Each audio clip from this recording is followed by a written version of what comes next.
if millenniums of history itself isn't enough, China's treasured relics now have another thing going for them. These religious tableaus are carved directly into the cliffside, and the earliest of these rock carvings date back to about the 7th century. Now, this is one of the many locations that inspired the stunning world in the video game that took our world by storm this summer. Black myth Wukong etched Chinese history and culture like this here in Dazhou in mountainous Chongqing indelibly on the tourist map, and Dazhou has been riding on the popularity of its cameo appearance. We took the scenes from Black Myth Wukong and brought them to life so that tourists can come for the Wukong experience, and that's boosted our visitor numbers. At Baoding Mountain alone, we've had 1.3 million visitors so far. That number and our revenues are up 116% from the same period last year.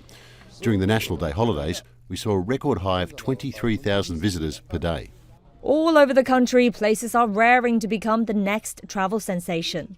China's tourism industry is still on the road to recovery after 3 years of the crippling pandemic. Experts predict 2024 will see domestic travelers closing in on 2019 numbers. The industry is optimistic that 2025 will mark its full rebound, and the country is helping to play catch-up. There is so much on offer here, and China wants to encourage more visitors to come by cutting visa requirements. So this year, more countries have been added to the visa exemption list, and more places across China are covered for short stays under the visa-free transit. Immigration authorities say more than half of foreign arrivals this year entered on these visa policies. Chongqing alone logged 3 times more foreign arrivals than last year. For business, and we come more and more, that's clear. Yeah, and it's much easier then, because you can do this constantly and without a long-term planning. Free Chinese visa would really help young people and incentivize travels here.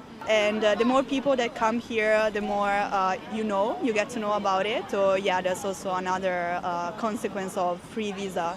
Vloggers from around the world are sharing their travel tips, do's and don'ts, and unusual experiences, dancing with pensioners in public squares, being serviced by robots and drones, and marveling at engineering feats. China is coveting more foreign tourist revenues. Even in 2019, their spending made up only 0.5% of GDP. In Thailand, for comparison, it's more than 10%. Industry representatives say beyond the obvious economic benefits, the visa exemptions are a message to the world that China is committed to opening up. And by hosting more visitors, also a way to dispel any misunderstandings and bias compounded by pandemic barriers. Traveling China comes with its own challenges, of course, and may not make everyone's bucket list, but for sure, these welcoming policies are generating curiosity. I mean, just look at the global social media chatter around #ChinaTravel. Enormous video content, the bulk of which posted in the past year or so. So the real picture of China, you'll have to come see for yourself. Jiao Yang, CGTN, Chongqing.